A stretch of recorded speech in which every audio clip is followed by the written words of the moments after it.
हम देख रहे हैं भारतीय इतिहास के नोट्स। तत्वबोधिनी सभा की स्थापना कब हुई थी? 1839 में हुई थी। संस्थापक थे देवेंद्र नाथ टैगोर। इसका उद्देश्य था तत्वबोधिनी सभा का राजा राम मोहन राय के विचारों का प्रचार करना। कृषि, मत्स्य उद्योग, सहकारी समितियां, आबकारी, स्थानीय स्वशासन किसके विषय थे? तो ये हस्तांतरित विषय में सम्मिलित थे। भूमि कर प्रशासन, महिला सहायता, न्याय प्रणाली, पुलिस व जेल किसमें सम्मिलित थे? या आरक्षित विषय में सम्मिलित थे। कम्युनल अवार्ड 1932 का था। ये 16 अगस्त 1932 को इसकी स्थापना हुई थी कम्युनल अवार्ड की। और प्रधानमंत्री रेमजे मैकडोनाल्ड द्वारा ब्रिटिश संसद में घोषणा की गई, जिसे कम्युनल अवार्ड के नाम से जाना जाता है। इसमें क्या हुआ था कि मुस्लिम, सिख, ईसाई, एंग्लो इंडियन और यूरोपियों को अलग निर्वाचन क्षेत्र देने की बात कही गई थी। दलित वर्गों को विशेष निर्वाचन क्षेत्र सहित आम निर्वाचन क्षेत्रों में मताधिकार निश्चित किया गया था। प्रांतों में महिलाओं के लिए अलग सांप्रदायिक निर्वाचन क्षेत्र के साथ विशेष निर्वाचन क्षेत्र का गठन करना था।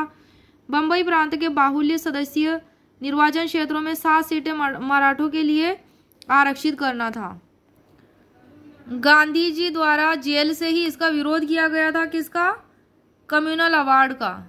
उनके आमरण अनशन जो कि सितंबर 1932 को किया था, के फलस्वरूप भीमराव अंबेडकर के साथ पूना पैक्ट के तहत एक समझौता हुआ, जिसमें कई संशोधन किए गए थे।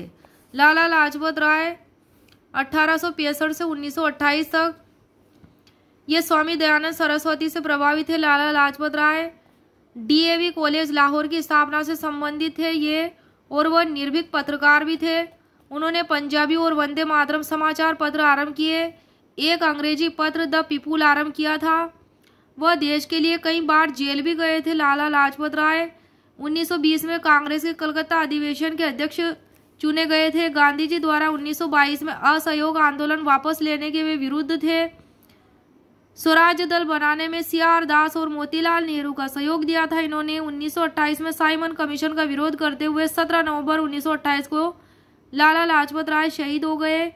महात्मा गांधी ने लाला लाजपत राय की मृत्यु पर कहा था, भारतीय सौर मंडल से एक सितारा डूब गया। हैदराबाद नगर संस्थापक का नाम मोहम्मद अली कुतुब शाह था। कांग्रेस मुस्लिम लीग समझौता 1916 में हुआ था। 1916 में लखनऊ में हुआ था भारतीय राष्ट्रीय कांग्रेस और मुस्लिम लीग के बीच में। यह हिंदू मुस्लिम एकता की दिशा में एक महत्वपूर्ण कदम था। यह समझौता बाल गंगाधर तिलक के कारण संभव हुआ था। इसके द्वारा दोनों संगठनों ने ब्रिटिश सरकार के समक्ष राजनीतिक सुधारों की एक आम योजना रखी थी, लेकिन यह समझौता सांप्रदायिक निर्वाचन क्षेत्र पर आधारित था, जो बाद में देश के लिए घातक सिद्ध हुआ था। कांग्रेस मुस्लिम लीग समझौता 1916। मृदभाण, तांबे का बाणाग्र तथा कुल्हाड़ी मनुष्य के साथ कुत्ते दफनाने के साक्ष्य कहाँ से मिले? रोपड़ से मिले हैं। मिट्टी के बने खिलौने वाले हल, जो तांबे के बाणाग्र, ये मिले हैं बनावली से। ताबूतों के शवाधान के साक्ष्य कब्रिस्तान R37, शंख का बना बेल, पीतल की इक्का गाड़ी, मजदूरों के आवास, कागज का साक्ष्य, ये कहाँ से मिले हैं? हड़प्पा से।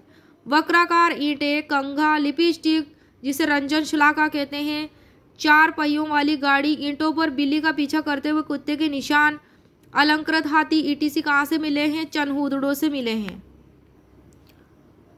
एलोरा कैलाश मंदिर, शिव मंदिर किसने बनवाया था? राष्ट्रकूट वंशीय शासक कृष्ण प्रथम ने बनवाया था।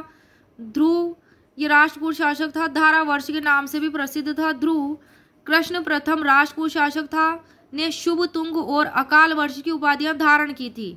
किसने धारण की थी? शुभ तुंग और अकाल वर्ष की उपाधियां कृष्ण प्रथम राष्ट्रकूट शासक ने। अमोघ वर्ष भी राष्ट्रकूट शासक था। इनके गुरु का नाम था जैन आचार्य जिनसेन। कन्नड़ में कविराज मार्ग की रचना की थी अमोघ वर्ष ने। महेंद्र वर्मन पल्लव नरेश था, जैन धर्म अनुयायी था।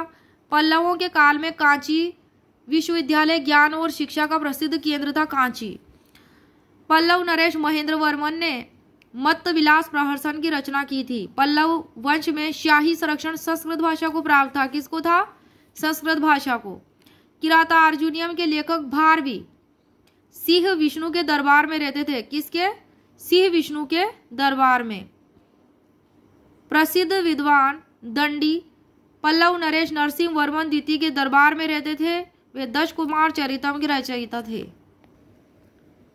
प्रथम कर्नाटक युद्ध हुआ था 1746 से 1748 में।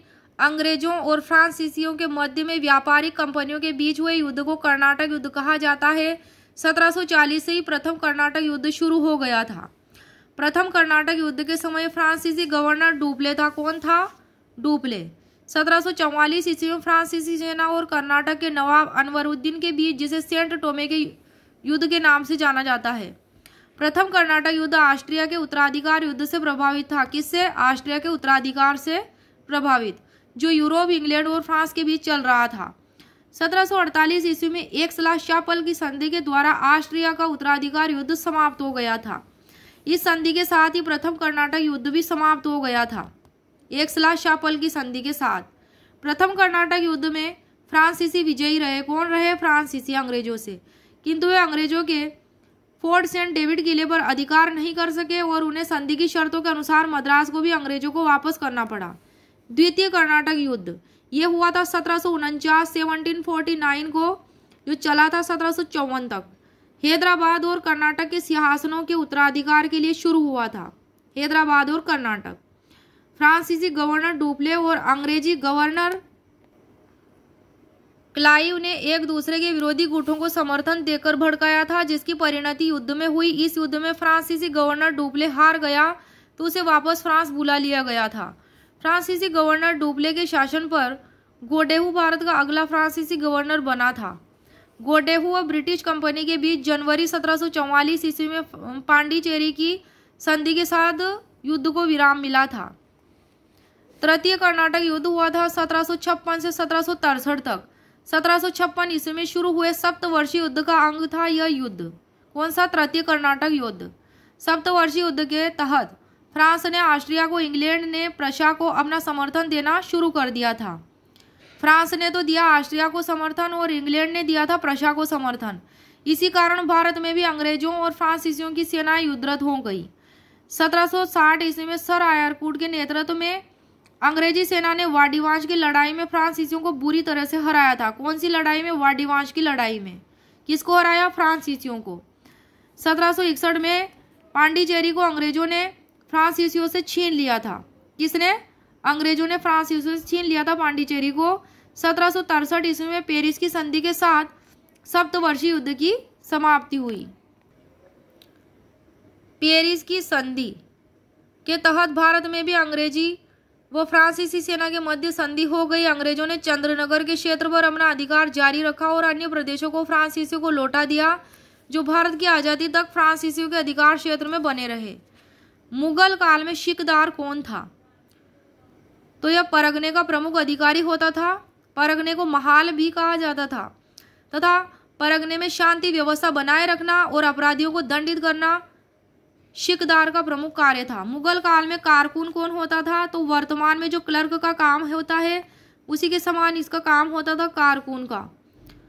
मुगल काल में आमिल कौन था? यह गांव के किसानों से प्रत्यक्ष संबंध बनाकर राजस्व वसूलता था, रेवेन्यू। मुगल काल में सूबेदार कौन होता था? तो यह सूबे प्रांत का प्रधान होता था। मुगल काल में कानूनगो कौन था? तो यह परगने के पटवारियों का अधिकारी होता था। भूमि कार्य का सर्वेक्षण करता था कानूनगो। मुगल काल में गांव का मुख्य अधिकारी कौन था? तो प्रधान था। इसे खुद मुकद्दम और चौधरी भी कहते थे।